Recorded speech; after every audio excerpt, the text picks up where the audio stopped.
Well, here we are. There seems to be some sort of production of Dracula occurring, so you might hear that in the background. It's also very windy, so I don't know if this is going to work, but I'm going to try it anyway. I am here in the grounds of St. Mary's Church, Whitby, which is also the setting for this ghost story I'm about to tell you. It's called the Barguest Coach. I'm reading from a book, so bear with me for one moment. At one time, it was believed that if ever a sailor from Whitby died on land, then on the third night after his funeral, a ghostly black coach pulled by headless horses would go inside St. Mary's churchyard via Green Lane and pull up beside the grave. After a moment, a number of ghastly, skeletal mourners would descend from the coach.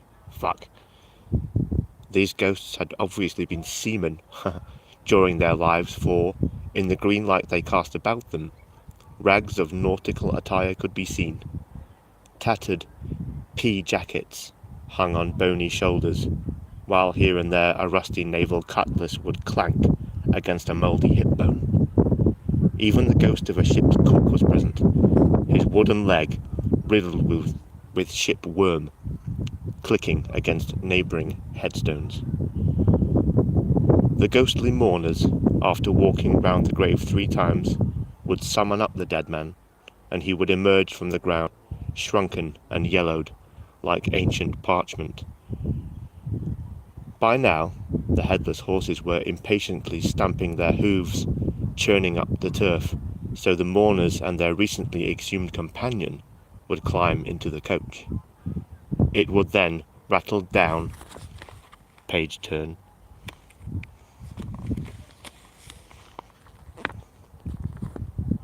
rattle down the church steps, turn up Henrietta Street, and plunge over the cliff into the sea.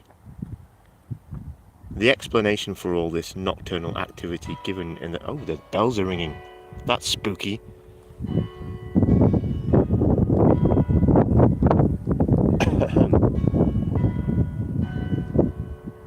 Alright. Thank you.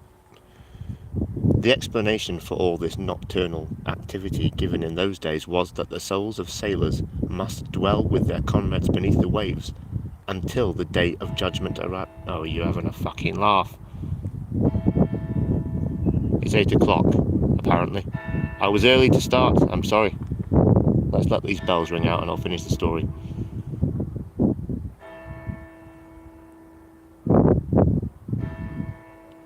How many is that?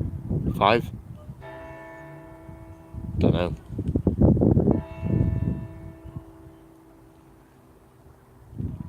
Never work with children, animals, or bells. The explanation for all this nocturnal activity given in those days was that the souls of sailors must dwell with their comrades beneath the waves until the day of judgment arrived. Today we live in a more rational time, and a couple of theories have developed to explain away this supernatural tale. The first theory is that the legend was invented by parents and smugglers to discourage children from looking out of their windows at night. Since most people in Whitby were involved in or profited by smuggling, they had good reason to deter their children from learning too much or asking awkward questions. The other theory relates to actual events that occurred in St. Mary's churchyard in the 18th century. It was the fashion amongst the rich folk of the area at that time to hold funerals at night, adding a dramatic twist to the sombre business. It is suggested that children saw torches flickering in the churchyard, heard the clatter of horses' hooves, and so a sinister legend evolved to explain these sights and sounds. It's no longer possible to find out which, if either, of these theories is right, but if you have the courage, like I did,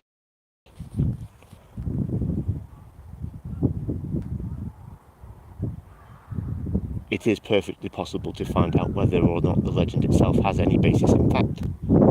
If you hear of an aged sailor passing away, wait 3 days after the funeral has passed. Make your way at nightfall to the graveyard on Scarborough Road, because you can't bury anyone in this actual churchyard anymore. And wait through the night by the graveside. If you are lucky, you may be rewarded by the sight of a black coach, pulled by headless black horses, filled with ragged, leering skeletons, summoning up a yellowed corpse by your feet.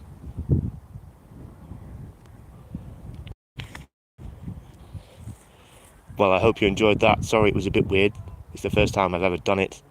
Don't know if you can see in the background, that there is Whitby Abbey. They've lit it up because of the 145th anniversary of the publishing of Dracula. And if you're not aware, Bram Stoker was inspired very heavily by the Abbey and the surroundings of Whitby, its harbour, to write Dracula. So they're lighting the Abbey up. They're doing some sort of live production of Dracula in there. I keep hearing people shouting. So hopefully this worked. It was my first live stream, so I hope it wasn't shit. It's very cold up here and it's very windy, so I'm going to sign off now and go back down and have a nice warming drink. Thank you all for making it. I have seen some stuff in the chat, but my fingers are very cold, so I'm going to stop typing back. I do appreciate you all very much for turning up. Big love. Come back soon. Take care.